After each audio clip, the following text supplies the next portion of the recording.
The music box, with its chipped case and sun-cracked paint, seemed to pulse with a life of its own.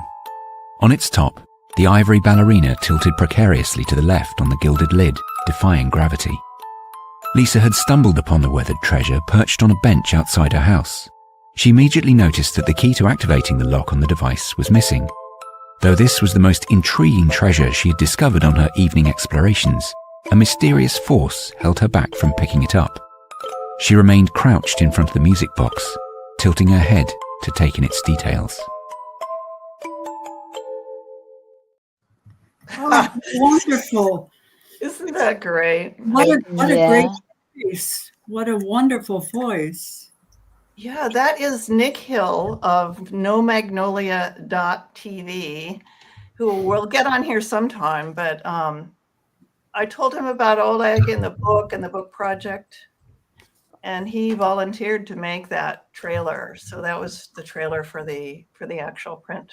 The music behind it was very appropriate. And that was created by another friend of Oleg's, Robert Ravard, a pianist who just loves the whole project, and he volunteered for that too. Well, everybody, welcome. It's so nice to see y'all. Marina, I like your wall art. Thank you. Our beautiful child. I have. Yeah. Oh, yes. Yes. So should we go around and just do an elevator speech? Oh, hi, Marlene. I have to, that's why I was insisting that everybody RSVP, because then I can see who's supposed to be coming. So thank you for doing that. Hi, Marlene. Hi there. Yeah. Marina, Oleg, do you need any translation? Приглашает всех. Она немножко объяснила насчет видео, кто делал музыку, кто делал иллюстрацию, чей голос вот это был на этом видео, которое сыграли. Вот. И теперь, наверное, будем по очереди друг друга introductions. Okay. I'm doing my best. Doing great. All right. Alex can also back us up because he's got the language skills too. So that's right, though it's much easier for me to translate the other way. Into yeah, that's how I work too. Yeah. Okay. Yeah. Good deal. All right. Well, Milu, you want to just give us your 2-sentence introduction? Yeah. Well, my name is Milu Reveron, and I have been with the Ukraine situation since 2022, and I became one of the fellows to help with the fundraisings and fight against propaganda, you know, but the stupid propaganda of the Russia. So that's what I met Oleg in Twitter. And then everything started from there, you know. I like to read books, especially this kind of books. So that's what immediately when I knew that he wrote that book, I got it. So, and it's starting to read it, it's fascinated. And it's that's really great, yeah. Yeah, that's how everything here started. And to you, my friend Oleg. Объяснила Мила, как она с вами познакомилась, в начале, в 22-м году, и как она работала с НАФО и с вами, и потом, когда услышала, что вы написали эту книгу, то она сразу ее заказала, и она очень любит читать книги, особенно вашу книгу. Дякую, дуже приємно. Я пам'ятаю майже всіх, хто ще з 22-го року почав підтримувати нас.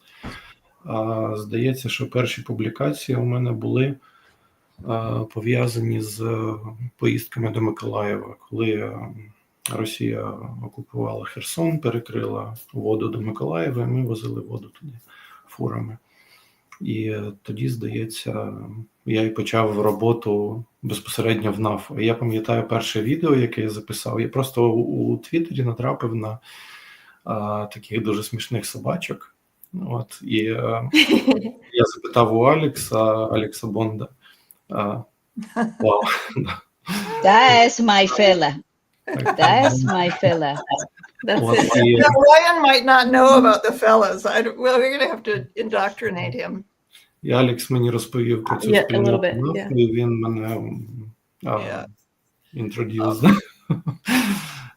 ввів в цю спільноту, і з того моменту. І я пам'ятаю перше відео, яке я записав, в Миколаєві є такий район Корабельний, він найбільш за все був обстрілюваний, туди майже ніхто не хотів заїжджати, тому що ти заїжджаєш, одразу поряд прильот і ракети, і шахеди там літали. І я оце відео там, де з собачками, те, що я записав, це було саме в Корабельному районі Миколаєва. З подякою НАФО за підтримку. І тоді Тереза мене вже безпосередньо ввела і познайомила з багатьма із нашої спільноти. Rena, encapsulate that, or is there... He's saying in 2022 when the full-scale invasion. Can you hear me? Yes. Can you hear me okay? Yes. No? You can, okay. Yes, I'm translating. So in 2022, when the full-scale invasion first began, he remembers the NAFO fellows very well because at the time he was a volunteer and he was delivering humanitarian aid to Mykolaiv region. And through Alex Bond, I believe he became acquainted with the fellas. This is like a movement on Twitter where people around the world just joined the ranks of fighting against Russian disinformation campaigns. And a lot of it was just strength in numbers. And then a lot of it also went into raising funds for the Ukrainian army, for the armed forces of Ukraine. And so even while Oleg was just a volunteer, he's already then begun working with the fellows, and he joined and became one. And that's why you see his fella, in his background. And so he's very grateful for all of the fellows who have since then, years later, continued to support and work for to support Ukraine. And I think that there's some name for the fellows. It's like a distributed, decentralized organization.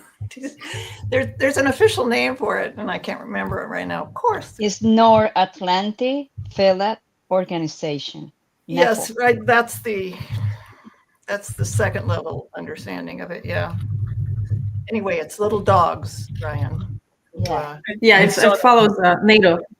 And Anne might not know about it either, but yeah.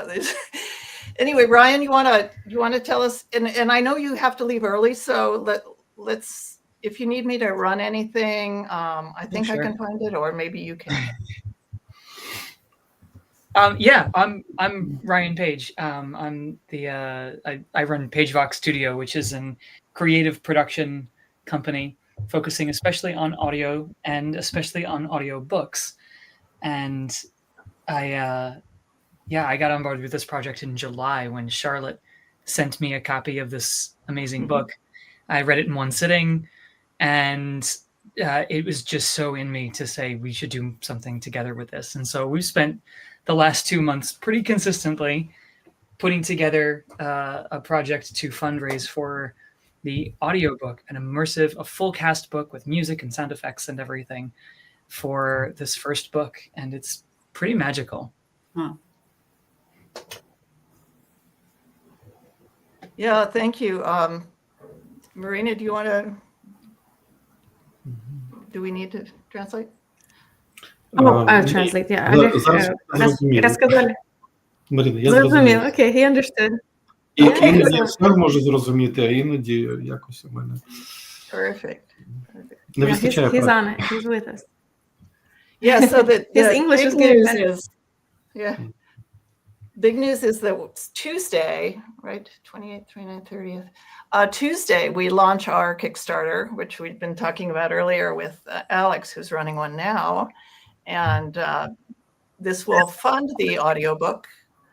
Ryan and his wife Aura are they'll be taking it forward as an audiobook. And maybe Ryan, when we finish the introductions, you can tell us a little bit about the cast.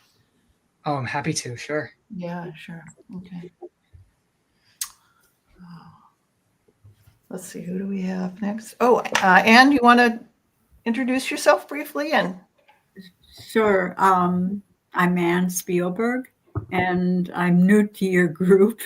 I'd met Charlotte. I had written a children's story some years ago and decided to post it on Facebook one day because nobody had ever heard it. So I got such wonderful responses, and this wonderful woman, Renee Missel, told me this should be a children's book, and she asked if she could send it to Charlotte, which she did, and then Charlotte and I connected, and we're moving forward on it now. So I'm a novice in this field. I've been a movie screenwriter for the last 35 years. Writing is writing, so it doesn't matter whether it's a screenplay or a book. You have your story and you follow it, and it's just the formatting is different. And I want to say to Oleg and my husband and I have been very, very strong supporters of Ukraine since the first, well, even before that, but when the invasion happened, we were just both sickened. And we've been flying a Ukrainian flag in our front yard now ever since then. And if one gets blown away by the wind, we go get another one. And Yeah. so, I'm very happy that my background is that my grandparents were all from Ukraine. My grandfather, my mother's side was from Odessa, and that's Oleg's hometown. And I have actually his guitar that he brought over in 1905 or 1910. It's about 125 years old. It's up on the wall there in the distance. So that's my grandfather's Ukrainian guitar that he brought to America, and he sang to us and he played it. And so I feel very proud of my heritage. I did make a trip to Ukraine once down the Dnieper River. There was a boat cruise from Kiev to Odessa. We went to Crimea. I've never seen such beautiful country, and I am praying with all my heart that it becomes back to Ukraine and stays Ukraine, and I love it. Thank you, Anne. Вы, наверное, много поняли, но ее семья из Украины, дедушка с бабушкой, она даже гитару дедушкину привезла, они привезли с Украины. И она была в Украине, и даже по Днепру они из Киева до Одессы вот так ездили, и они с мужем всегда поставляют украинский флаг перед домом, и даже если... они даже новый флаг выставляют каждый раз, когда надо. И она последние 35 лет в фильмах работала, писала для фильмов. Да. А теперь вот последнее время детскую книгу тоже написала. И они в последнее время читают вашу книгу, прочитали и продолжают поддерживать Украину. Дуже дякую. Дуже приємно. Thank you so much, Anne. Yeah. We have a couple of people who are on. Dasha is here from Israel. She's our cover designer for the book, and Crystal she's on phone and I think has a bad connection. But Crystal's here from France also. She was with us last month. And Crystal, I think you need to activate your microphone and camera or something like that. It says I can't let you in until you do that. And if there's too many, I think we can allow 10. So I will just pop myself out while y'all are talking. And, I'm not absolutely necessary, because it's fun to have so many people interested. Let's see, who should we? Alex, you want to come on, give us a little spiel about your new project and your involvement with us? Hey guys, so I am also born in Odessa. I lived there until I was about 14 years old, and then moved to New York City, where I reside to this day. I translate from the Russian, though I work with many, many Ukrainian authors. I actually just interviewed Victoria Hrivina for a digital convention that's going on today, Flights of Foundry. And Flights of what? Flights of Foundry. Flights and of I have a real life dog over here, instead of a drawn one. So our chief canine officer, Yes. her name is Leia. So she assists me with all of my writing endeavors. And right now we're in the process of using Kickstarter as well, just like this project will shortly. We're working on funding Unidentified Funny Objects 10, which is the 10th in the series of anthologies we've been doing for 13 years. Unidentified flying objects. Unidentified funny objects. Funny objects, yes. Funny objects. It's the 10th book in the series, and we have published everybody from Piers Anthony and George Martin to Seanan McGuire and Esther Friesner, like a lot of really famous writers in our genre. That write humorous science fiction and fantasy. And so this latest volume, we're going to have, and not, by the way, we've also published a lot of screenwriters. So yes, writing is writing, as Anne said. We've published Eric Kaplan of The Big Bang Theory, and Jane Espenson of Firefly, and several other people who write for movies primarily. So I'm honored that all these writers entrust me with their stories, but of course it's very expensive because we pay everybody professional rates. So we're paying 12 cents a word to all of our contributors, and so we are on Kickstarter.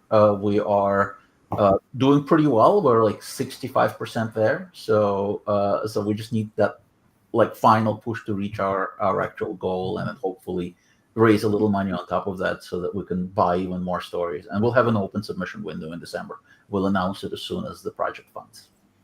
That's amazing. Do you want me to translate to Oleg? Олег, я рассказал про наш проект, который сейчас происходит, тоже на Kickstarter. Мы собираем деньги, чтобы создать 10-ю в серии сборников. И эти сборники, это сборники, которые с юмором написаны. То есть там популярные писатели юмора, как Пирс Энтони, как разные писатели, которые работали над мультиками, как Фьючерама и комедиями, для нас пишут часто. И вот мы уже собрали приблизительно 65% нашего гола, и когда мы закончим это сделать, мы откроем эту книгу, чтобы более новые писатели тоже могли нам прислать свою работу, и мы будем искать хорошие рассказы, чтобы опубликовать в этом сборнике. Я уже заговорился. Чудовый проект. Well, I guess we should continue with the introductions. We would like to hear from Marlene. Hi, Marlene Silva here. I live in the same town as Charlotte, and I'm a friend of Charlotte, and I adored the book. I try to promote it whenever I can and get people involved in the Ukrainian community. And I'm honored to be here this afternoon and to see how I can support the efforts going forward. Thank you. Yeah, it's great to have you. Олег, ви нас слышите? Так, я чую. Зараз у мене щось з камерою. Зараз я... секунду. Ви продовжуєте говорити, я чую. Okay. Просто, мабуть, тут щось з настройками у мене. He's having some technical difficulties with the video, but he can hear us. So, Марлин живет в городе, тот же самый там, где Шарлотта, и она очень любит вашу книгу и постоянно всем своим друзьям рассказывает о ней. Супер. Nice to meet you, Marlene. Alexandra, would you introduce yourself? Yes, I'm next. So my name is Alexandra Isayevich, and when I moved to the United States from Ukraine in 1989, nobody could pronounce Isayevich, and nobody could pronounce my Ukrainian nickname, which is Lesa. So luckily, in Soviet times, you couldn't register a child under a nickname. Right? If you show up at the Registry of Civil Acts and tell them you want to call your child Billy, they won't let you. They say, "What's the full name?" So my parents wanted to register me as Lesa. They said, no, you can't do that. So I ended up with Alexandra in birth certificate. And then it ended up being super helpful because Americans could pronounce this. And I met Charlotte back in 1992. I was a student in Boston when I first arrived. And we recently reconnected. And the way you know a true friend, it doesn't matter if we haven't talked for probably 2 years. I feel this strong connection. I'm so excited to be part of this amazing project. And I feel like at a time like these, what we need is community and magic. And you guys have both. Oh, Charlotte is telling me that the microphone is not working. It's a little, it's a little hard to hear. And I will translate myself. Yes. Oleg, я вам розкажу напряму, що коли я приїхала до Америки в 89-му році, ніхто не міг вимовити Ісаєвич, і ніхто не міг вимовити Леся. І, на щастя, в Радянському Союзі не можна було зареєструвати дитину під ім'ям, яке не вважалося повним іменем. І коли мої батьки прийшли реєструвати, вони сказали, Леся – це не повне ім'я, а як буде повне? Ну, і вийшло Олександр. І мені пощастило, бо англомовні люди можуть сказати Олександра, а можуть сказати Леся. І ми з Шарлот познайомилися в 92-му році. Alexandra, it's very hard to hear you, so maybe Marina or Alex could do the translations. I don't know. It's really hard to hear. Ви мене чуєте чи далі погано? Ну так, дуже погано чути, але розібрати можна. Ой, мені треба звук з якимось, щось немов заважає. Мені треба буде знайти додатковий мікрофон. Чомусь. Але просто сказати, щоб ми відновили свій зв'язок з Шарлотою. І мені здається, що найважливіше в цей час – це бути в громаді, бути разом і знайти магічне, знайти чудесне. І в цьому проєкті ми маємо і одне, і друге, тому я дуже рада, що можу брати участь. Дякую. Супер, дуже дякую. Леночка, доброго вечора. Доброго вечора. Аллилуйя.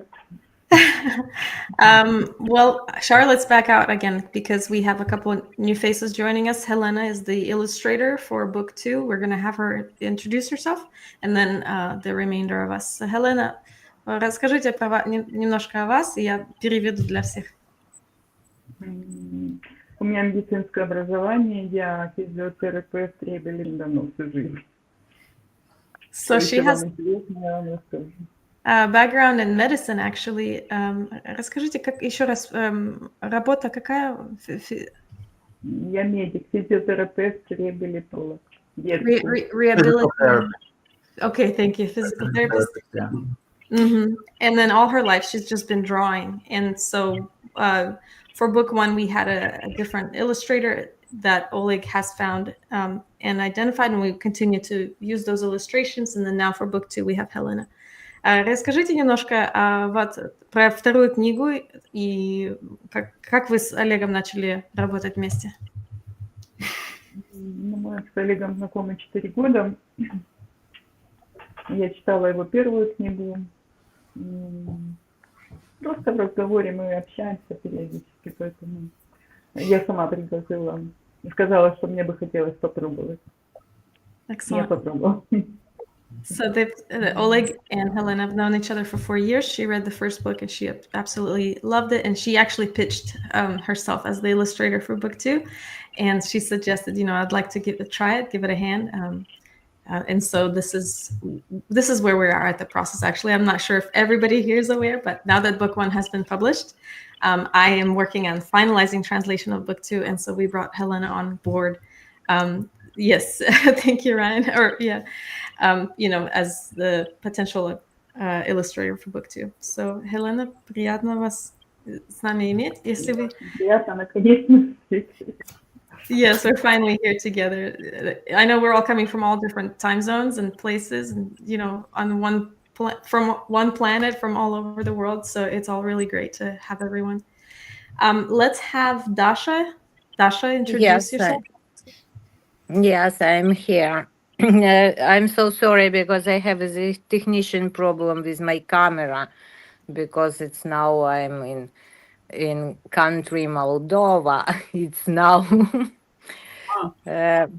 Я перейду на українську, так щоб було всім зрозуміло. Я зараз в дорозі, маю поїхати в Україну, а потім далі, і далі. Я вітаю всіх. Дуже рада бачити, Олег. Чи бачив ви, Олег, ту картину, що я вже намалювала?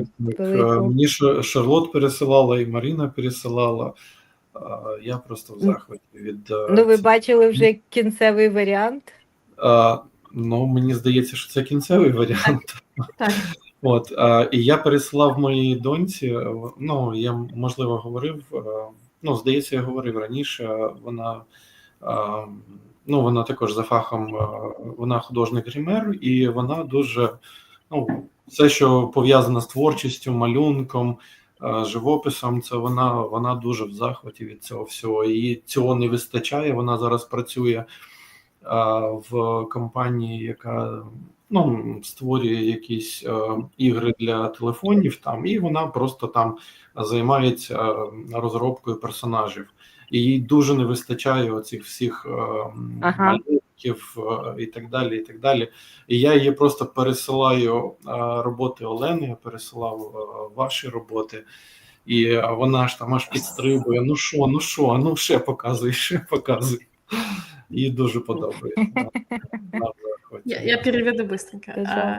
Dasha is the beautiful illustrator for our book 1 book cover, currently on the screen, and then also designing book 2 cover. She is on the road, traveling currently in Moldova, and then she will be going to Ukraine next, and then traveling from there. So her camera may not be working to its full capacity at the moment.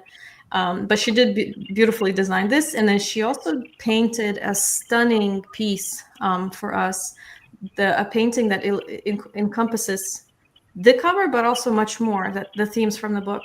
And we plan on utilizing this painting in its digital format on the Kickstarter. And so for that, once we have Crystal introduce Ryan, we're going to have you come and talk a little bit more about the Kickstarter plan. But Oleg did see the final product, and he shared with his daughter, and everybody really enjoys Dasha's talents. So Dasha, thank you so much for being here. Crystal, if you could introduce yourself. Okay, let's see. Can you hear me okay? Yes. Okay, there's been an internet problem here on our little area, so I'll just talk. I won't take very long. I introduced myself last month. Nothing much has changed. I hope the elections are going okay in Moldova, and there's not too much Russian influence. Nice to see everyone. Okay, and I'm interested to hear about the Kickstarter endeavor. I'll just stop there so that you can get going on it. Thank you. Олег, вы уже знаете Кристал, и откуда она и все такое? Она же была в прошлом месяце. Так, окей. Значит, можно переходить на следующего. Ryan, чтобы немножко объяснил про Kickstarter. Okay? Can I just ask everyone if there's a private chat, so if you want to say something or come back on the screen to ask a question, please put that in the private chat and I'll get you back on screen. I just have to juggle all the people that are coming in and out. Yeah, sounds good. And Ryan, take the floor and let's hear about this wonderful audiobook project. Amazing. So one of the things that what we do for work is produce audio. And I use sound effects like that car to you feel like you're really in the world, We narrate a lot of books, and I have a community of voice actors, friends that we've sort of grown up together with in this world, as we've sort of trying to make this in this world as actors and voice actors, and what it's like to tell stories in new ways with your voice and with microphones and all those things. And so what we're doing with this project is actually putting together, it's pretty ambitious. It's not just a regular narrator. My wife is a great narrator. she was actually, we were thinking like that would be what we do. It was like, she's just going to narrate this cute book, but the book asked for more. It needed to be something that was as magical and experiential and beautiful and immersive as the book was. And so immediately in my head, I'm having these sounds and explosions and these voices that are here. And that happens a lot when we read books anyway, right? You hear all these different voices. And so what we pitched to these guys was, we could do this. We could do this with a whole cast of people and a couple of actor friends. And we were finishing another show, a Shakespeare show this summer. And we brought some over and we're like, can you record a chapter for me? Because I want to try some stuff. We sent it in, and it's just, it sort of captured our hearts and theirs as well. And so now we have a whole cast, which is kind of amazing. Let me see if I can find a picture of these guys. Yeah, I'm trying to find it too. I have so many folders up here. I know, right? So I've got this, is this how I do it here? I've got the cast picture up, but I don't know how it works. I'm not used to StreamYard. Just a second. But anyway, so we're adapting the script to just make sure that it fits when there's actually multiple people speaking all together. But we have 21 actors who have already come on board to be a part of this, and we had 160, little over 160 auditions for this book when people were interested in being a part of it. Wow. And we were able to pick, there's more than 50 actors. We picked 20 of them to be in this. And it's pretty incredible what's come of it. You can see, if you haven't already visited, the page on the Kickstarter, I'm going to put that in the chat here, has a couple of videos that I mean, if you want like 5 minutes of just listening to how amazing this could be, just listen through some of those videos that are there, because you get to hear what the cast brought in their auditions. You get to see a little bit of what the trailer's like and the vision for it. And the goal for this is to be... I don't know if Oleg needs a translation, sorry. Олег просто немножко рассказывает о том, как этот проект начался, 50 людей вроде бы хотели в этом проекте быть, они выбрали 22, и теперь у нас не только вся первая книга есть актеры, а даже некоторые из второй книги, так що он очень готов, уже целая команда людей вместе собрали. Я побачив тоді в трейлері і голос Тіма, думаю, якось Тім, значить, трішечки з'являється в першій книжці, і так. То в фіналі в одній сцені. От, а тут, да. До речі, дуже цікава штука. Мабуть, більшість з вас знає, да, що це у мене тут кубик такий є, 20-гранний, да, і я його часто використовую. Я люблю розказувати про цю історію. Я часто використовую, коли бувають такі моменти, коли є, історія рухається одним якимось шляхом, і раптом я бачу дві дороги, і та хороша, і та хороша. І я просто не можу вибрати.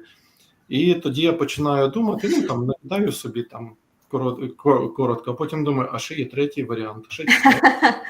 От. І у мене є такий кубик, це, здається, з гри «Підземелля дракони». Да? І він 20-гранний. І я собі придумую там 20 варіантів. І просто кидаю, і от який випаде, мені цей варіант розвитку подій дуже подобається. І коли я почув ці семпли від Райана, мені дуже сподобалось. Я думаю, цікаво, що думає кубик? От шкала від 1 до 20. І я кидаю, випадає 20 максимум. I think I know what he's talking about, but I have Victoria's video if it's loading right now, so if you want to go ahead. Yeah, Ryan, it's funny, you were just mentioning the dice. So he brought it up again, and he's got the Dungeons and Dragons 21-sided, I think, 20-sided? 20-sided. And so when he writes, as I mentioned earlier, he likes to have scenarios, and there are up to 20 things that could happen in a chapter. He said, let the die decide, rolls the die, and then he goes with that. So book 1, book 2, that's how the events of the story kind of are planned out. He knows where it's going. He knows where it started. He knows where it's going, but how the events kind of occur is very much decided by that. So when he was listening to the trailers and he was like really enjoying the voice actors, he was like, well, let's see what the die thinks, and then every time he would roll the die, it would end up on 20. He said, okay, that's a score, 20 out of 20. Well done. Perfect. Okay, here. Привіт, друзі. Хочу записати маленьке відео для тих, хто хоче розуміти, чого можна очікувати від цієї аудіокниги. Коли Райан надіслав перші семпли, перших, там 3 фрагменти було, вони мене, чесно кажучи, вразили. Особливо момент, де з'являється голос Акріда. У мене була перша думка: вау, як цей хлопець зміг влізти до мене в голову і почути цей голос Акріда. І не просто почути, а відтворити його. Відтворити так, як уявляв його собі я. І що я хочу сказати, друзі, що ця аудіокнига це буде для вас можливість не просто прочитати цю книгу, а прожити її так, як вона звучала в мене в голові, тоді, коли я писав слово за словом, рядок за рядком. Я дуже радий, що є така неймовірна можливість поділитися цим. Я не знаю ще поки, як будуть звучати інші голоси, але те, що я почув, я думаю, що це буде просто неймовірно. Голос Акріда, голос Лізи, особливо і діалог дівчинки, коли вона сперечається з голосом, який вона вважає, що це голос туману.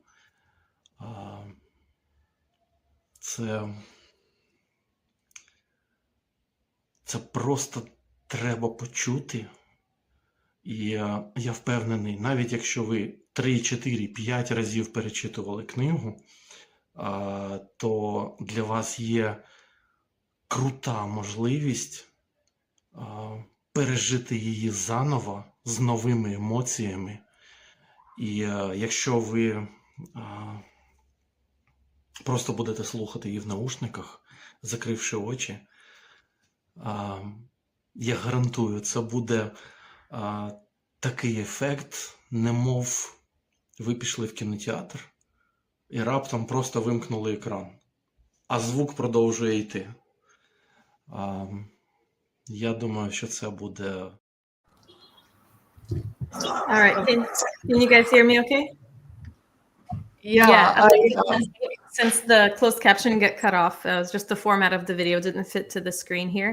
So basically, Oleg recorded this when he had first listened to the recording. It was like his first impression. He was very impressed with it, and he said it gave him goosebumps. He said, I asked myself, how can this guy, on the other side of the planet, how can he know what I was thinking in my head?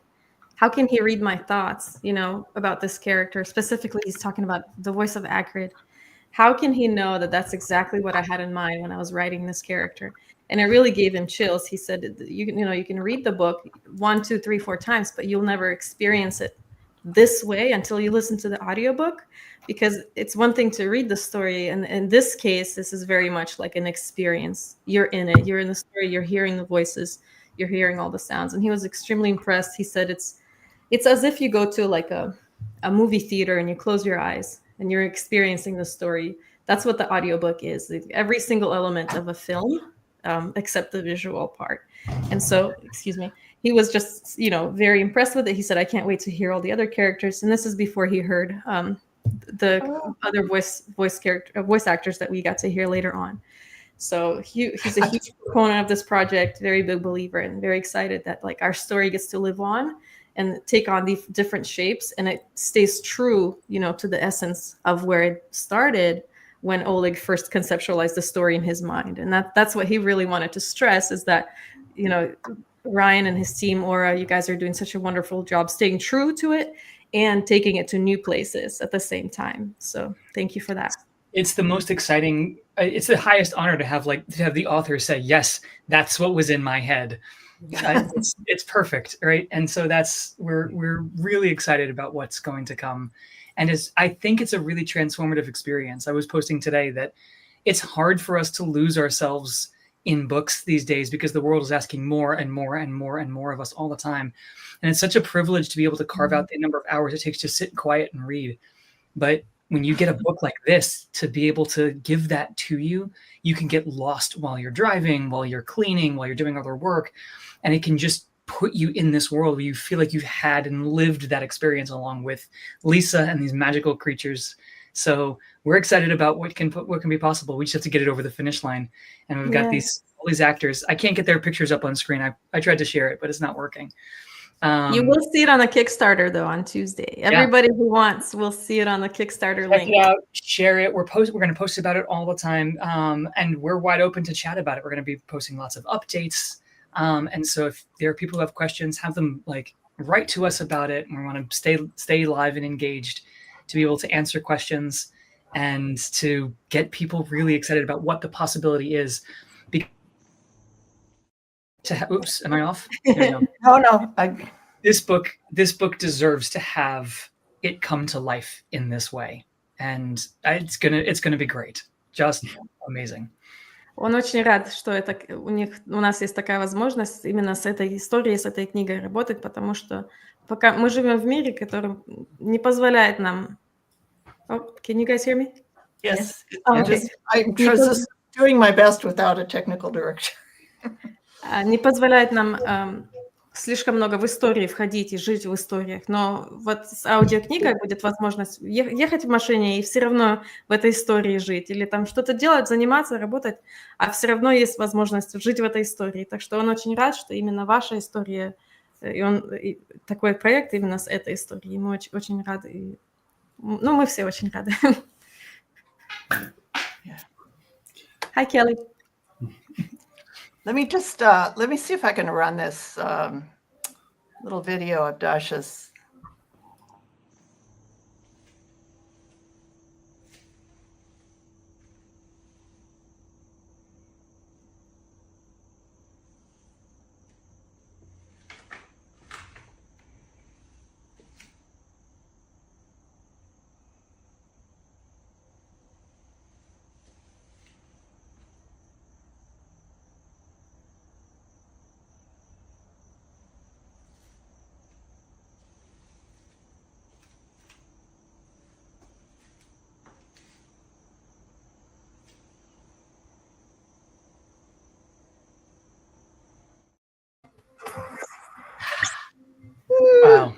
Wow. That's great.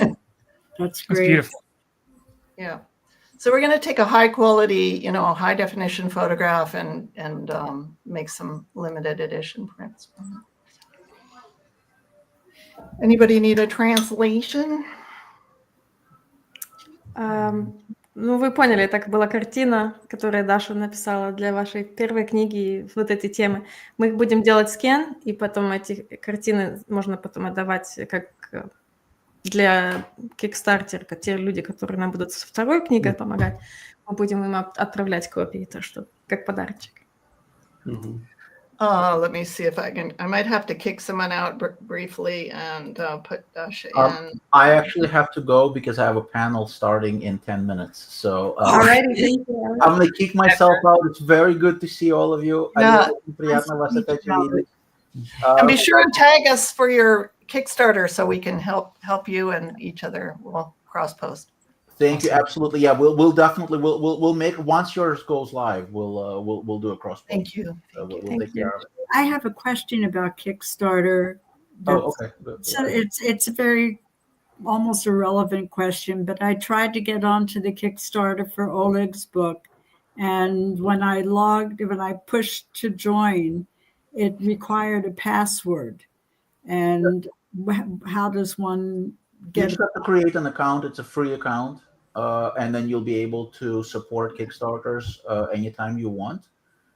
So it's basically just a matter of, and you can either create a separate account or you can log in with your Facebook account or Google account or whatever into Kickstarter. Okay. So it's not going to require anything special. Okay.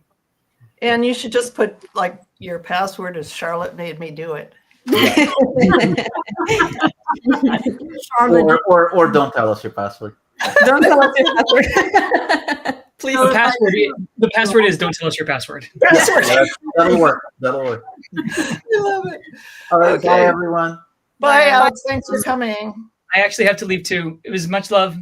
We look forward to seeing Ryan, you sports, and we'll see you at the end of the month next time. Yeah, thank you so much. In a couple of days. Couple of days. Thank you, Kelly. Yes. Bye. See We you. will Oleg. have it live on the launch date. Oh, maybe. Yeah. Bye, team. Bye. Bye. Kelly, what's up, Buttercup? Sorry, I'm late to the game.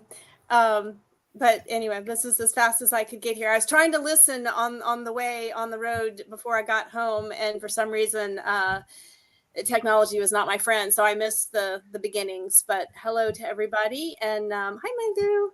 Hi. Great. And Helena, good to see you. And we have not met. Glad you could join us today. I didn't want to create an account either for Kickstarter. I have so many freaking accounts, but Charlotte made you do it. Exactly. That's not my password though. But I'm only doing this because of Oleg's book. Well, I actually ended up looking through some of it, and I thought, wow, I could really go down to a bad rabbit hole here. There's a lot of cool stuff, but anyway, they don't give you a bunch of extra. Like I'm not getting a lot of noise and traffic from Kickstarter, and so don't be shy about creating the account. They're not going to throw junk at you. It's a blessedly quiet account. It was a really nice company, you know. It's it was trying to go on somebody else's account to be able to contribute, that I found that there was a difficulty that I couldn't get onto the Kickstarter site without a password, but it didn't tell me to create one. It sort of assumed I had one. Yeah. And it may, I think what Alex was saying with if you have a Facebook account, other accounts, it'll try to make it easy for you that way. Okay. I'll learn it. I'll grill Charlotte. Well, and Jesse, I think if you have a session with Jesse coming up, or maybe you already have that, yes. Jesse probably could tackle that too. I just learn everything by saying, yes, I can do that. And then I jump in and do it. Sort of like you have, and with the social media. And that, you've gotten me hooked on something that I avoided all of my life. Oops. You've suddenly got me hooked on Instagram. I keep posting.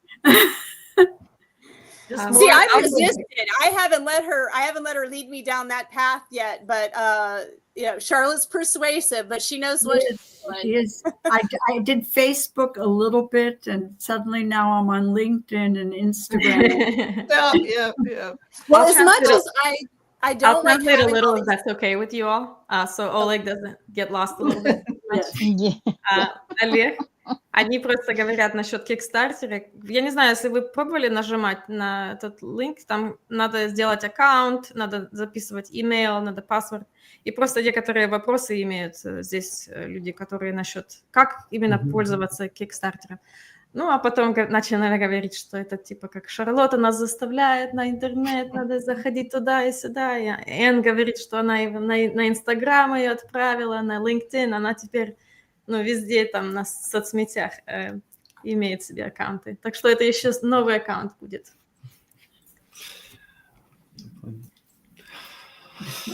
Я не пробував заходити туди.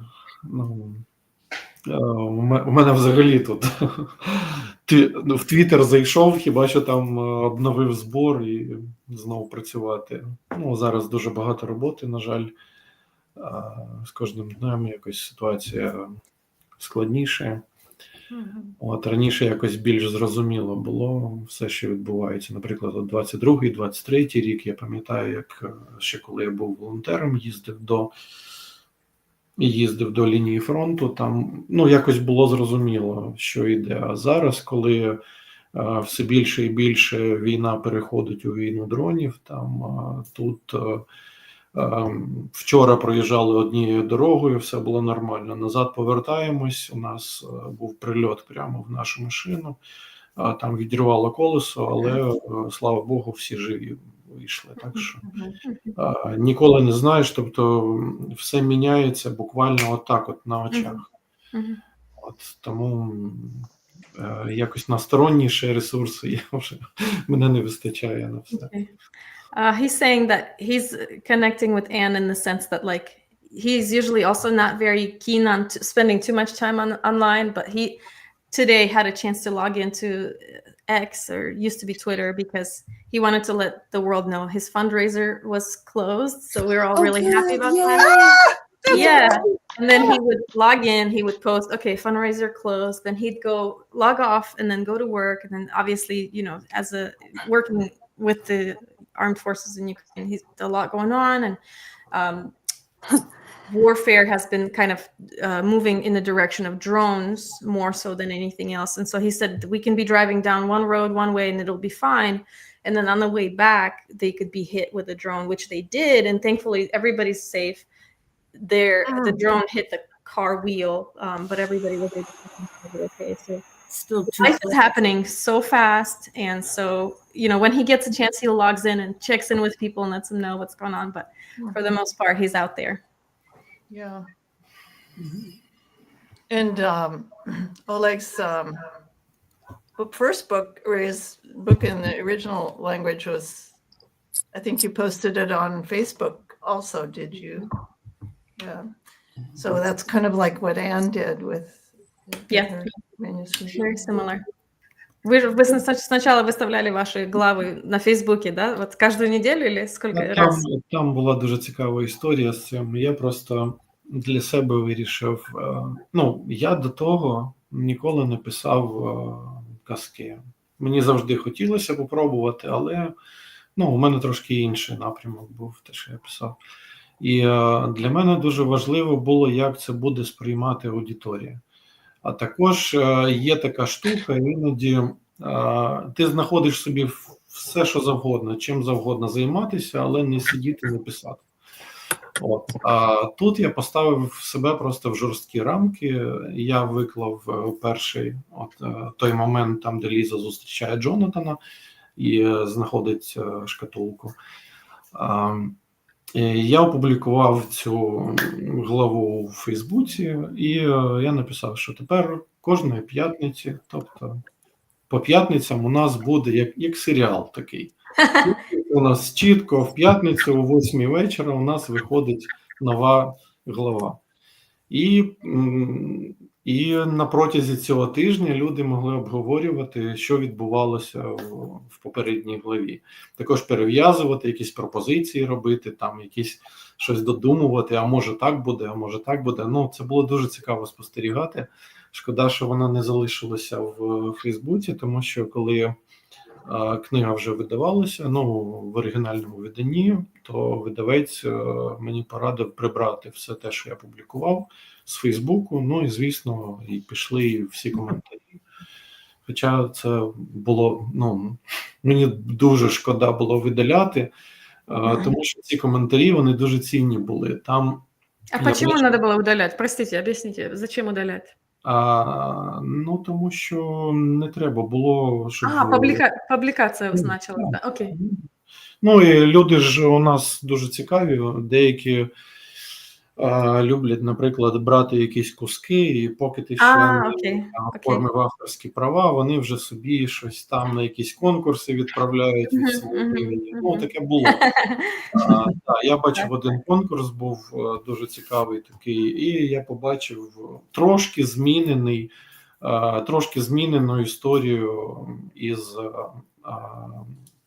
циклу «Одеса мого дитинства». Просто людина поступила, трошки поміняла імена, трошки поміняла локацію і все. Таке було неприємно, звісно, але просто я сприйняв це. Одеса ж у нас це, як то сказати, достояння народу. Тож нехай історія буде так само. Мені не жалко, я ще пишу. Yeah.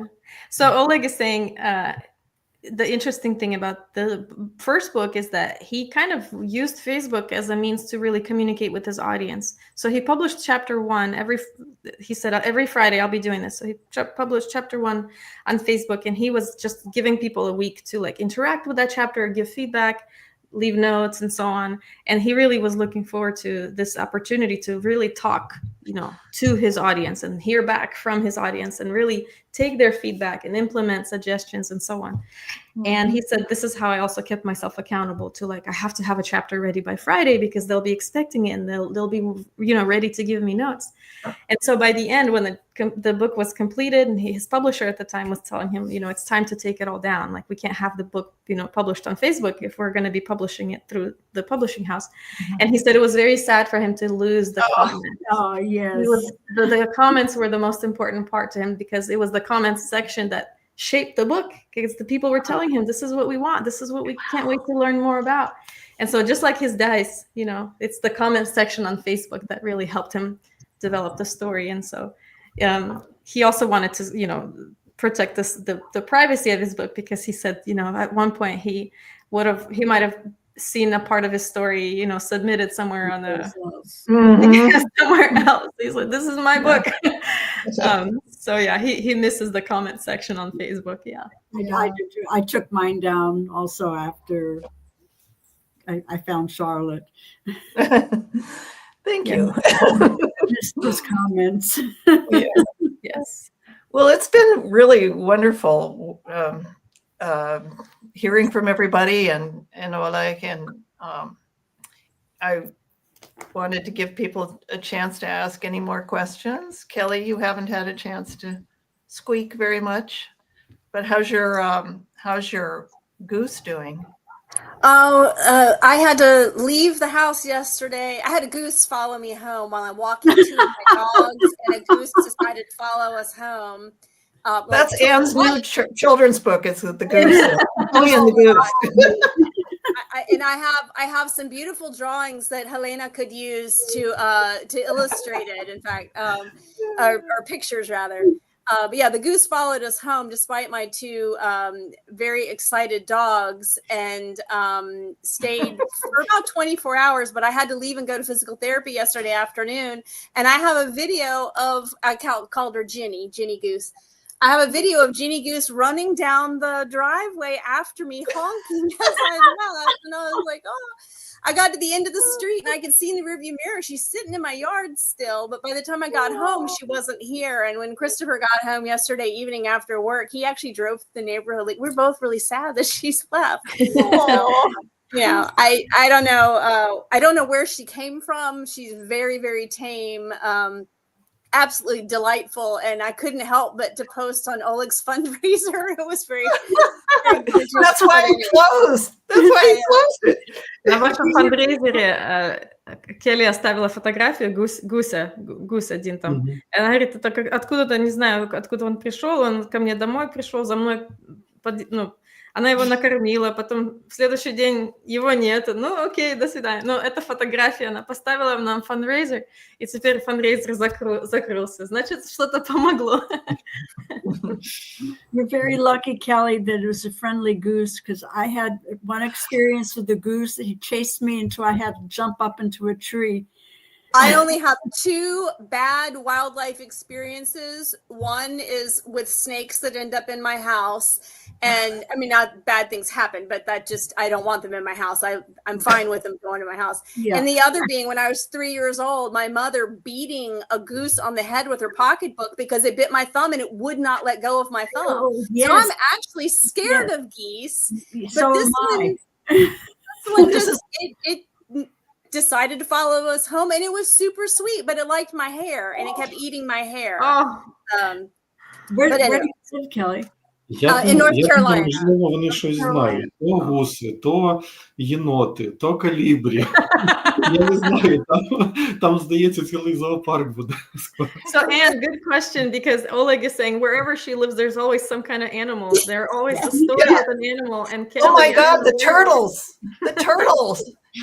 You go down on her dock and you put your hands in the water, and turtles will nibble at them? There's about 20 or so turtles that I feed every day, and I live on a fairly small lake in the middle of North Carolina, but a little south of Raleigh, and it's in a neighborhood. I live in an old house in the neighborhood, but it's in a very, very developed neighborhood. But my particular piece of property that I rent is kind of secluded. And so there is a lot of wildlife, and I'm able to hide that from my neighbors. Like I feed six baby raccoons and 2 adult raccoons and foxes. And anyway, my dogs tolerate a lot. But yes, it makes for lots of things to post and boost on Twitter. And just to bring it all back around, I will say I am not one to be inclined towards social media. I have accounts I don't even use. I have refused to go the way of Instagram and so forth. I did get back on LinkedIn just because of this book and promoting it, and to make some connections for the Kickstarter. Right. But I have to keep in mind that is what brought us all together in the first place. It was social media that linked us with Oleg, that linked me with Charlotte and with Marina. It is the sort of magical space that brought us into knowing each other, and then into growing this community. And that's why I hate being late for this, and the lead times, I can't do it at all. But the community aspect of just connecting with people that share a love of Oleg, share a love of books and stories. Our connections through Charlotte, having Ryan and his whole crew working on the audiobook, it just keeps expanding with all these extra circles. And so I'm willing to take one for the team. Yes. Not going on Instagram. I'm not saying I'm going on Instagram. How about Blue Sky? Oleg's on Blue Sky. I went on Blue Sky, but I haven't been on it for a while. Yeah, that's okay. Because I was too busy trying to establish myself on Instagram, because it takes time. It does. Yeah. And the cool thing is we're all getting together in February. There's this sci-fi fantasy conference in Boston, and we're going to have a vendor table there with Oleg's book and any other swag that we can sell. And we're all, and Marina and Kelly have said, or at least tentatively pledged to come. I would like to. I don't know that I can. I would like to, but I'll be there in spirit no matter what. Start planning. But yeah, Alex Schwartzman, who is here, he's a speaker, and he's going to, I think, have Marina on a panel, a translation panel. So, Marina. Конференция в феврале в Бостоне, и они говорят, что у нас будет столик как раз для вот них. Who's this? Hey. Oh, bye, Marlene. Bye. Bye. Дякую. Can I say something? Yeah. Yeah. Oleg, when you mentioned about the word drone fair, one of my other friends that I support in different reasons, he had a car accident. He haven't specified what was the reason, but I think it's because specifically what you're mentioning about the drones. I think a drone hit the car, and he broke ribs. He have a lung problem, but it's amazing. This guy, he do a lot of fundraisings. I support him, and one thing, 1-5, and you can see him walking. He's walking with a braces, and he continue doing the fundraisings out there. So yeah, the situation with the drones is serious. I've been praying for you, and my heart is always like this. Every time I see something like this case, hopefully you're here. I can see you. You're safe, and I keep praying that you continue to be safe. будет молиться и беспокоиться за ваше здоровье, чтобы вы тоже продолжали, ну, чтобы все было хорошо. И тот человек, за которым, ну, она показала фотографию, он тоже то же самое. Дрон ударил машину, и потом он должен был в госпитале, ну, быть. Так что она всегда за вас молится и беспокоится тоже. Ну, дрони, да, це насправді дуже велика проблема зараз. Зараз, ну, вже більше року точно. До того вони ще були такі каряві, ще вони не були такі точні, а зараз уже чим далі, тим більше, ну, таке відчуття, що люди просто відточують свою майстерність вбивати один одного. І особливо, що мене дратує, це те, що росіяни, вони немов тренуються на тому, щоб дронами вполювати цивільних. У мене на очах було не один раз, коли, особливо це була ситуація в Дар'ївці, коли ми з моїм побратимом приїжджали минулого разу. Я не пам'ятаю, чи я розказував, чи не розказував про це. І ми тільки заїхали, ми почали розвантажувати ці всі коробки, і раптом почули звук дрону. Ну, він зищить так дуже противно, так прямо по вухах. І навіть мало хто встиг зреагувати, а там бігла дитина, і просто якимось чудом цей дрон промахнувся. І ну, я не знаю, здається, контузії не було, але ну, нічого не можна сказати одразу, тому що це стресова ситуація, дитина злякалась, там чи переляк був, чи це, ну, якщо була контузія, то легка, ну, судячи так з вигляду. Тобто росіяни просто літають, от сидить пілот, йому нема чим зайнятися, він запустив той дрон, то барахла у них дуже багато. І от він сидить і просто грається з пультом. І от воно літає, цей дрончик, літає, побачив там дитину якусь, і починає її ганяти по двору. І у них прям, ну, була ситуація, про це я писав колись в Фейсбуці, в Твіттері, коли дитина отак ганяла навколо домів, і коли вже дитина добігала до дверей свого дому, лише тоді пілот направив дрона прямо в дитину, і потім після того, ну, там дитина вижила, але дуже серйозні поранення були, і глазний нерв там пошкоджено, і його волонтери вивезли в Київ, і, наскільки я знаю, там оперували. Ну, начебто з дитиною все буде нормально, але, ну, наскільки це можливо. Тобто шрами, там все це буде, і травма мозку дуже серйозна, там, але лікарі просто витягують з того світу. I will say, he mentioned drone warfare is only becoming increasingly more complicated and also more accurate in the sense that drones are becoming more advanced. And so he's saying it seems that like humanity at this point is, you know, working to improve ways of destroying itself or each other. And so the example he has is that in his own experience when he was volunteering, he's seen a drone in real life, even as a volunteer, not even, you know, as a member of the Ukrainian armed forces, you know, come after a child. And thankfully in that particular instance, the drone missed. And so the child was able to be, you know, protected and taken into safety. But there are many other instances where he's describing how these drone operators, they're just sitting back in their chairs in the safety of their wherever, and they're treating it like a video game. And so what happens now with the Russian drone, you know, with the drones that are manned by Russian soldiers is that they literally treat their warfare as like a human safari, and they can just take the drones, you know, they can go further now than they used to go before, and they go into these like residential areas, into peaceful cities and towns, and they just stalk children, women, the elderly, and they just call it like human safari. You're on your screen playing like a game, but you're really destroying human lives, just residents who are, you know, just trying to live their lives in the best way they know how.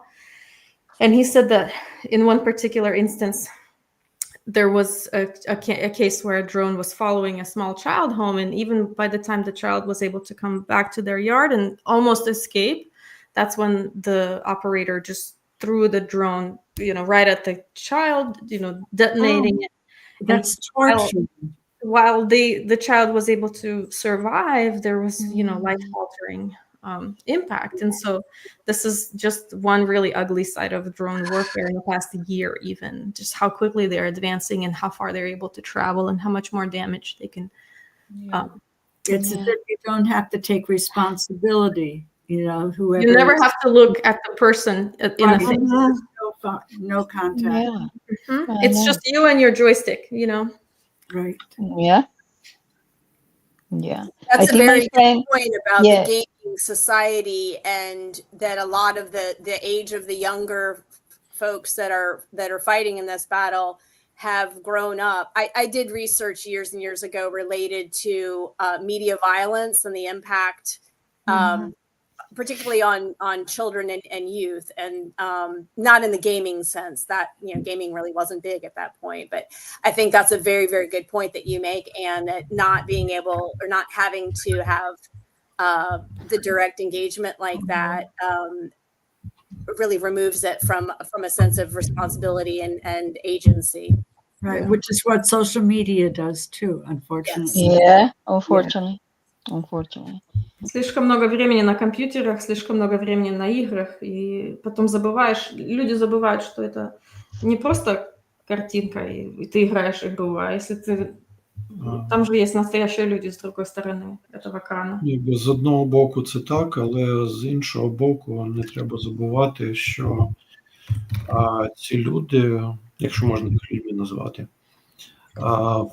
для них це не просто комп'ютерна ігра. Да? Це для пілоту можливо, але не треба забувати, що вони роблять, наприклад, з полоненими. Да?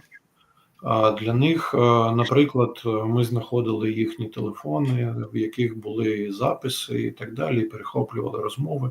Мабуть, всі бачили, чули про це в інтернеті, що, як вони кажуть, ми можемо тут зробити те, за що дома буде кримінальна стаття. Наприклад, відрізати голову дитині там, і так далі. Для них це такий собі, прикольний досвід. Те, що не можна там, то можна тут. І не просто можна, а навіть декому з них видають накази. Нікого не залишать, наприклад. І так далі. Або там взяти в заручники дитину і таскати і прикриватися нею як щитом від українських дронів. Це люди, які вони розуміють, що вони роблять. Вони розуміють, що вони роблять, коли вони вбивають людину, коли вони знущаються, гвалтують і так далі. Вони дуже добре це розуміють. Я пока не забыла, я перевожу, чтобы каждое слово правильно сказать. I'm trying to remember everything because he's saying so much poignant stuff. He said that while it's true that the screen is like in between you and reality, he said there's lots of evidence pointing to the fact that in real life and in front of real people, the cruelty remains. Something about the culture and the way people are brought up, especially people who are drawn to warfare in Russia, are then seeing the war as like a free pass to do violence without repercussion. And so, I mean, I've seen these videos that he's referencing, like when Russian people are interviewed, young men who are being conscripted are saying, I'm excited to go because then I get to like kill bad guys and I get to be the hero. And then he said that there's a lot of like phones that were, reviewed after the and then there's evidence on top of evidence on top of evidence that suggests that cruelty is just part of the accepted norm, and that while we can say that technology can like shield them from reality, even when reality is in front of your face, the cruelty continues on. And so he's making the case that like we're truly fighting not just an individual but a culture a culture that has accepted violence as the norm against the weaker group, such as children, women, the elderly, and so on. So that's the point I want to really capture before he continued on. So it desensitizes and it glorifies, and it gives people an opportunity to have a role and an excitement in life that they would not otherwise have. It's like stepping into a portal. Yes. To a suit, and that's I have goosebumps just saying it. Not good goosebumps.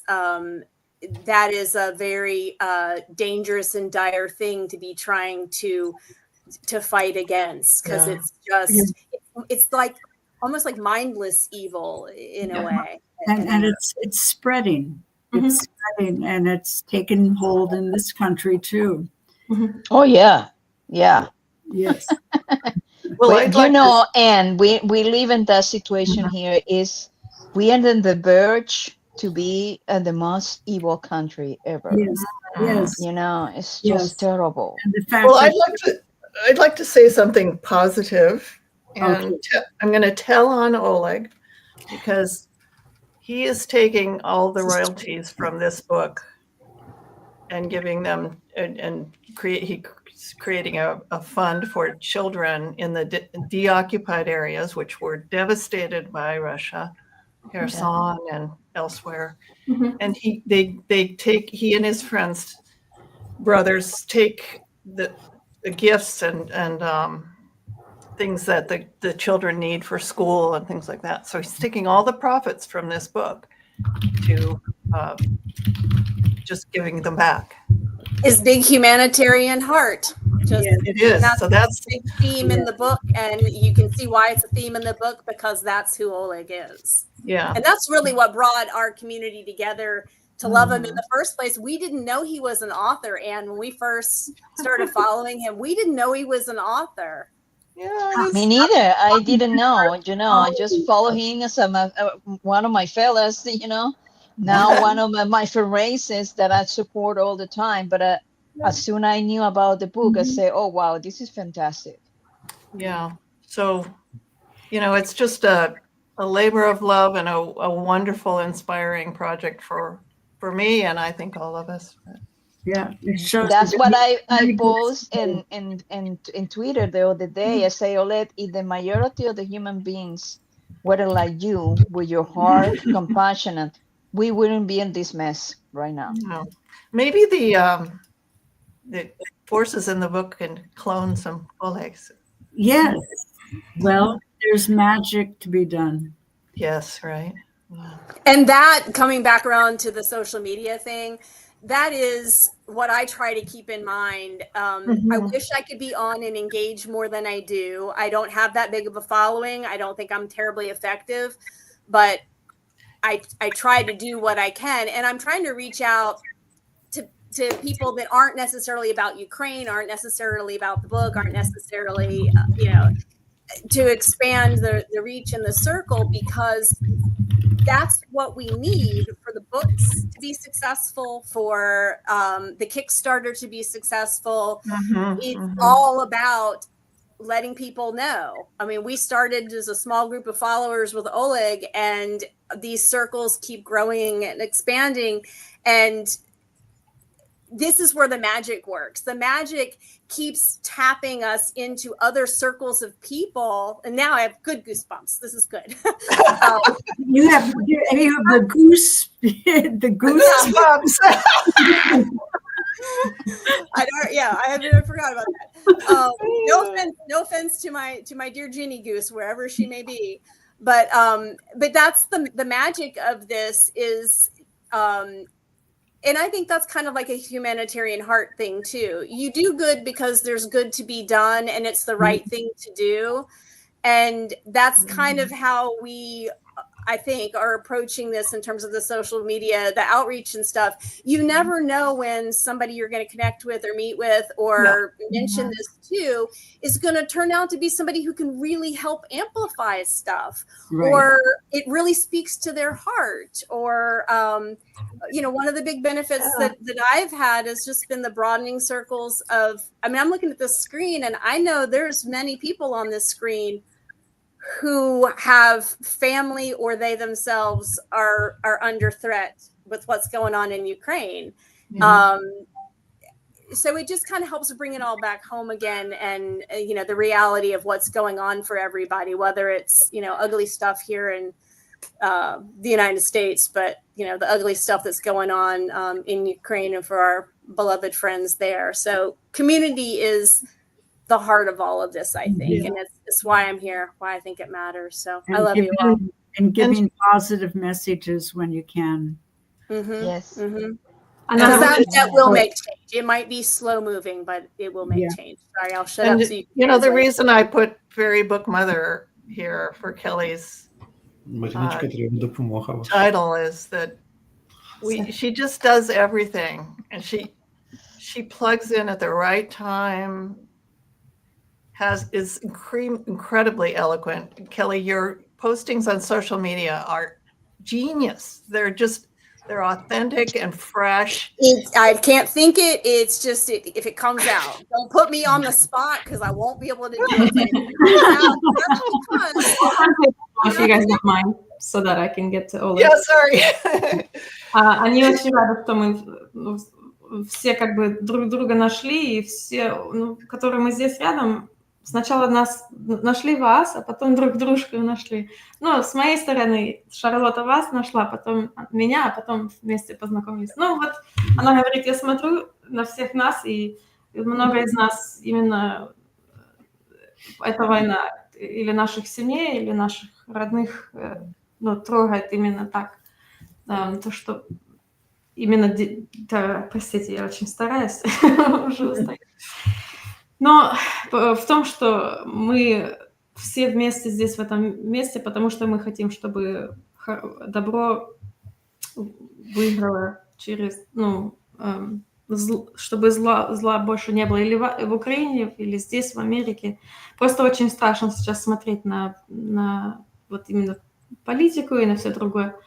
Но мы должны оставаться вместе, потому что только вместе мы что-то сможем сделать, что-то изменить. Я вот даже думаю про ваш фандрейзер, который вы закрыли сегодня. Это потому, что каждый человек что-то маленькое сделал, и потом здесь теперь есть что-то хорошее от этого.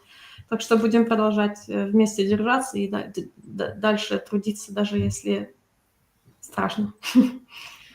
Дякую, дуже дякую. Sorry, Kelly, I did my best to summarize.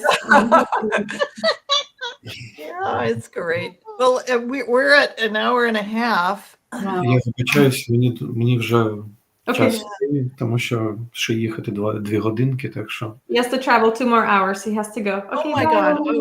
Дякую всім. До побачення, Олег. До побачення.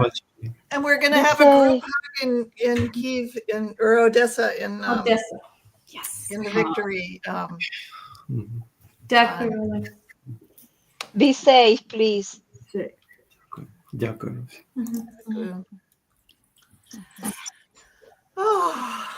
Oh, I know. Yes.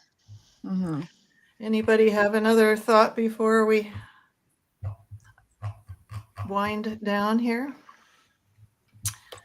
Next time I'll have a technical director who can line up some, I wanted to put up the video for the that Ryan had done for the Kickstarter, but I just trying to find the right directory and the so we'll line it up better, and it'll be on any of our channels, so do that. Thank you for this opportunity. I know it's not easy trying to pull it all together, Charlotte, but I really, really appreciate, and I know it's not easy for Oleg to be here, and I'm always tickled just the surprise of who happens to be able to drop in. Great to meet you, Anne, and I love all of you.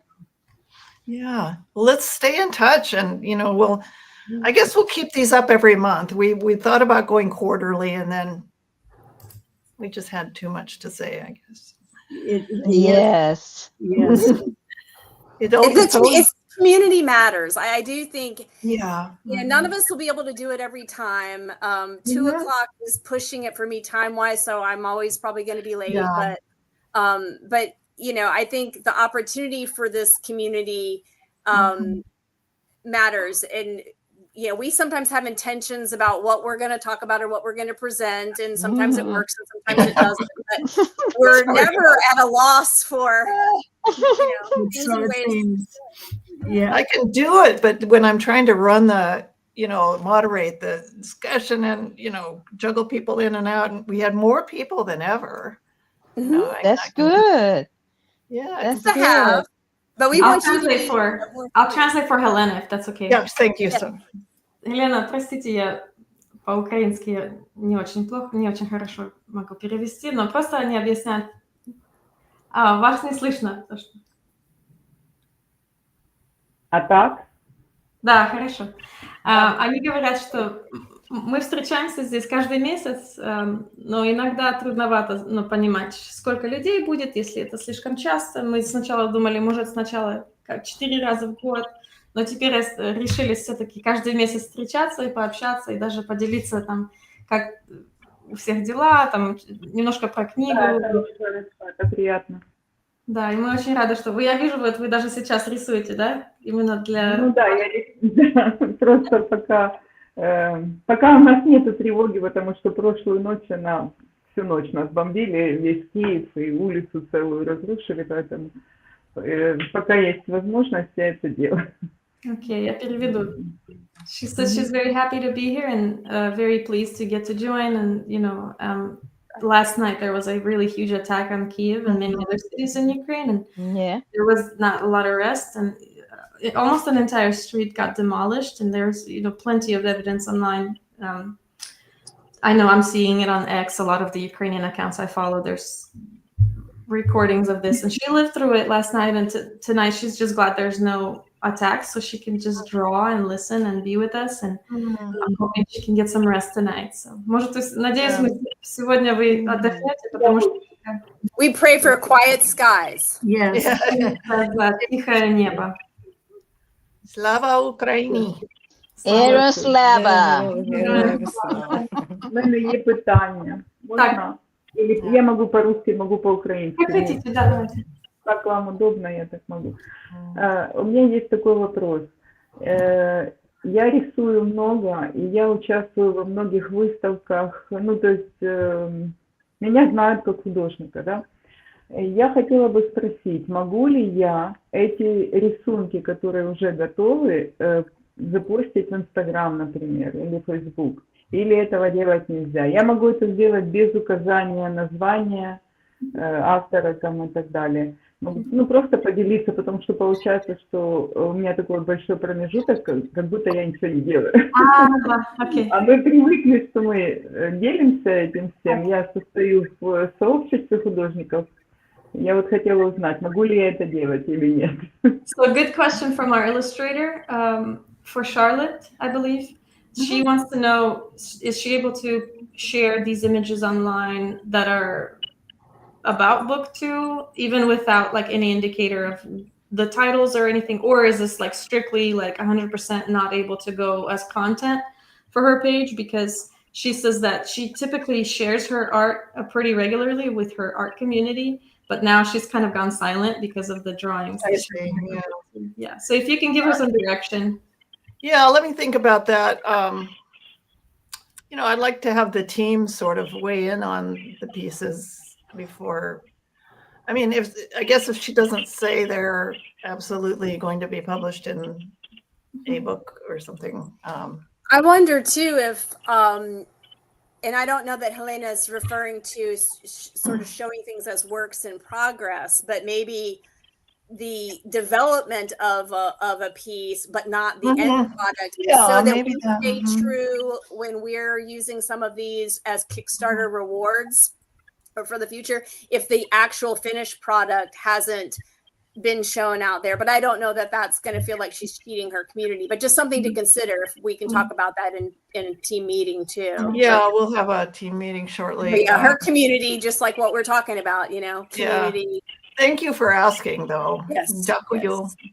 Хороший вопрос. Они, наверное, с командой пообщаются, но, скорее всего, мысль в том, что вот вы когда выставляете фотографии на Инстаграме или Фейсбуке, они уже закончены или это просто как прогресс? Вот я начала, но я буду еще дальше заканчивать. Или вы у меня есть рилсы, где я показываю, как я это делаю, и есть просто готовые. Я могу просто поделиться, что, ну вот и такое я тоже умею. Потому что я показала искусствоведу, который для того, чтобы он просто оценил. Я никогда раньше не рисовала иллюстрации. Я вам говорю об этом абсолютно открыто, ничего в этом тайного нет. Я сама сказала Олегу, что я бы хотела попробовать. И вот так я попробовала. И это для меня новый опыт, потому что, во-первых, я очень давно не рисовала акварелью, а во-вторых, тут только одна краска и больше ничего. Ну, то есть только я разбавляю эту черную краску и только двухцветная картинка. У меня таких не было никогда. У меня яркие очень картины, а тут получается, что вот я бы просто поделилась, что вот, ну, как бы своим творчеством, не нарушая никакие, как это сказать, не знаю. Якщо можна, то я вам дам пораду.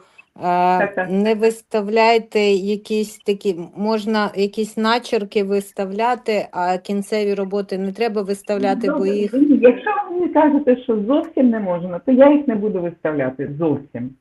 Ну, я взагалі не виставляю ніколи, коли я роблю до якоїсь книги щось, бо то може бути, знаєте, авторські права на ту книгу, і можуть по-різному залучати автор і редактор, може бути, ну, я думаю, що тільки ті начерки, які ви не будете включати в книгу, то ви можете їх виставляти, а які кінцеві вже, то їх не треба виставляти, от така моя думка. Ну, значить, я не буду їх виставляти. Okay. I'm going to say goodbye to our live listeners, and thank you for tuning in. We'll have this again next month and maybe something in between. So yeah, we appreciate it. And if you want to stay on and talk, we can. So okay. I just wanted, I don't know if anybody's going to listen to an hour and a half of, but it's been good. Thank you, everyone. Until the